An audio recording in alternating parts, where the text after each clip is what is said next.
que je crois que c'est Dominique Sopo, qui est le président des SOS Racisme. Oui. Donc, il est mis en examen pour racisme, précisément, à votre demande, puisque vous avez porté plainte contre lui. Exactement, ça part d'une blague de Yacine Bellatar qui m'avait traité de chameau, et j'avais saisi et la LICRA et SOS Racisme sur Twitter pour se constituer partie civile à mes côtés, puisque j'étais victime d'une animalisation qui est le summum du racisme. Quant Bono a été animalisé, toute la gauche, les SOS Racisme... Elle n'a pas été animalisée. Ah si. Tu parles de valeurs actuelles? Non, pardon. Termine. Taubira.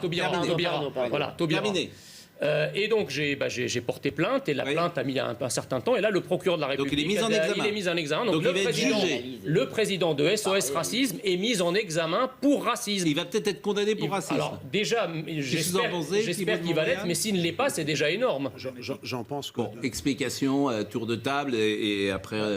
Moi, je pense que le problème, c'est que effectivement, les électeurs du Rassemblement national ne se sont pas déplacés pour aller voter. Or, ce sont ces électeurs-là qui avaient le plus intérêt à aller se déplacer pour voter Rassemblement national, pour mettre effectivement la présidente du Rassemblement national en passe. Oui, mais pourquoi ça en bonne position, en bonne position, parce que je pense que le Rassemblement national ne fait plus rêver. D'abord, il ne capitalise plus sur les colères. Oui, mais pourquoi ? Parce que je pense qu'il a lissé son discours. Le problème, si vous voulez, quand on affadit son discours, c'est que d'un côté, vous n'attirez pas d'électorat supplémentaire, parce que les gens qui votent les Verts ou qui votent Macron, ils voteront pas pour Rassemblement national pour autant. En revanche, l'affadissement du discours vous fait perdre votre base. Marion Maréchal en 2015. Donc il peut invoquer toutes les raisons du monde. Il fait moins que Marion Maréchal. Ce qui est très étonnant... Je voulais juste rajouter un petit mot. C'est effectivement Emmanuel Macron et sa majorité prennent une claque à ces élections. Mais j'allais dire, c'est moins grave que le RN.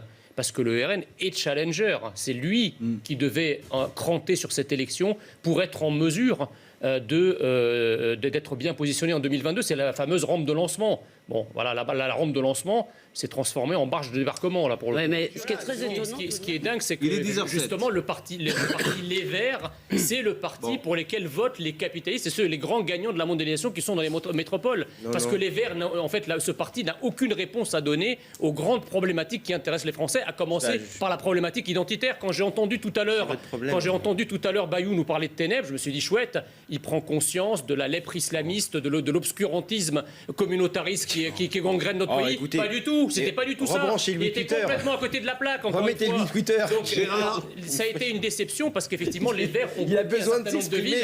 Un certain nombre de villes. Rouvrez-lui son compte Twitter. Pour les municipalités. Ah oui, c'est quoi votre compte Twitter? Alors maintenant, vous avez le droit de le dire, vous avez commencé par ça. Qu'est-ce qui s'est passé? Pourquoi ils vous ont fermé? C'est un scandale, parce qu'ils m'ont censuré 2 tweets sous des prétextes qui ne sont pas ceux qui sont contenus dans les règles de Twitter. Et donc je suis verrouillé pour 7 jours. Je peux ni tweeter, ni liker, ni retweeter, ni commenter, ni rien. Voilà, un drame non plus. Non, mais c'est pas un drame, mais ça vous fera peut-être du bien, mon cher. Pour la liberté d'expression, c'est quand même un comble. Et alors, autre chose qui vous concerne, c'est